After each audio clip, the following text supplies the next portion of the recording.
empresa de mobilidade, né? A gente tem diversas prestações de serviço, uma delas é a publicidade. Para a publicidade, a gente oferece o quê? A chance do anunciante falar no momento de pré-consumo, quando o consumidor está se deslocando. Então, o Waze é a única mídia hoje que sabe o destino do consumidor, sabe que ele está indo para um momento de consumo. Toda a nossa entrega publicitária é dentro desse contexto. Então, a gente tem o PIN, que trabalha exatamente a geolocalização das lojas e trabalha muito o conceito de Location Awareness, que seria a lembrança da localização. Muitas vezes a pessoa não vai interagir naquele momento com o PIN, mas ele vai ficar ciente que em torno dele tem um ponto de venda. E, por exemplo, se for uma data comercial, eu falo, eu posso muito bem me deslocar àquele lugar por estar próximo, né, da minha casa, ou próximo do meu trabalho, ou no meio do meu percurso. A gente tem o Zero Speed Takeover, que seria o banner, né? O Zero Speed Takeover, ele só aparece no momento quando o carro está parado. Então, e a gente sabe que é esse momento que o nosso usuário para olhar as informações do Waze, a rota, enfim. E no momento que ele anda, essa peça some, né? E esse takeover, né? Esse banner tem uma série de call to actions.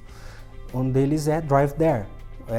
Justamente dirigir até lá, onde o usuário interagindo com a peça, a gente já seta a rota para aquela comunicação, né, para a loja mais próxima. Além desses dois formatos, a gente tem o Arrow, né? O Arrow seria o primeiro formato visto quando a pessoa abre o Waze. Ele é uma flecha. E ele mostra o quê? Não está no seu campo de visão, mas próximo a você tem alguém oferecendo, ou tem uma promoção, tem alguma coisa do gênero. Então você clicou no Arrow, ele seta a navegação para esse ponto mais próximo. São esses três formatos. Fora isso, a gente tem formatos de engagement, que seria a customização da voz, que eu acho que é bem conhecido aqui no Brasil. A gente teve o Meu Malvado Favorito, Marco Luque. Fora isso, a gente tem a customização do carrinho, né, onde você consegue colocar, por exemplo, um Onix no lugar da seta. E a gente tem a customização do Mood, né? Todo usuário nosso do Waze tem um Mood, que seria o avatar. E ali você pode fazer um Mood customizado para sua marca, um Mood da seleção, um Mood, enfim, do Rock in Rio. Você consegue fazer essa customização.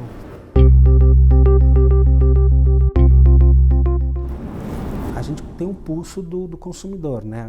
O que está em tendência, para onde ele está indo, por onde ele está passando. A gente sabe exatamente esse pulso, e lembrando sempre que o nosso usuário tem um perfil de 78% classe AB, ou seja, tem um poder aquisitivo muito grande. Então, pensa que esse usuário, por onde ele trafega, por onde ele vai, a gente consegue ter toda essa visão, obviamente não individualizada, mas em grupo, né, da base de usuários. Então, o que a gente oferece hoje, falando de relatoria, a gente tem todos os dados de impressões da peça, do PIN, de todos esses formatos que eu mencionei, todas as interações, né, quantas pessoas interagiram com a peça e dirigiram até lá. Então, dirigiram até lá, a gente tem o número de navegações. O número de navegações, na minha opinião, ele não é o número de visitas, mas é um proxy que diz exatamente, você entende se está tendo fluxo ou não. Além desses dados do Waze, a gente consegue entender, por exemplo, uma análise individualizada de uma loja. Para onde os usuários que navegam em torno dessa loja estão indo, se vão no seu concorrente, entender tua base de usuários, quem é fiel, quem é novo e quem você perdeu para a concorrência.